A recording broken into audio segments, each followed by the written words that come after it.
first topic covered by conceptual framework is the objectives of financial reporting.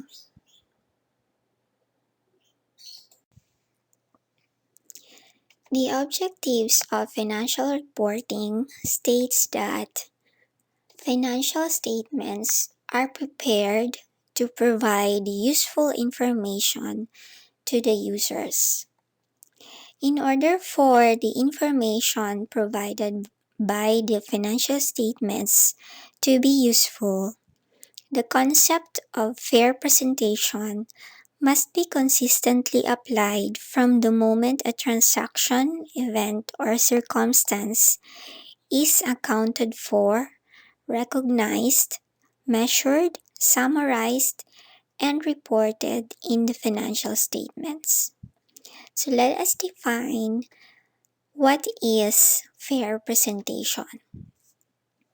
According to SFAS, fair presentation embodies the concept that the financial statements are compliant with relevant laws and regulations, compliant with relevant financial reporting framework, and they have applied the qualitative characteristics of the conceptual framework as far as possible. Previously, we have also learned about the users of financial statements.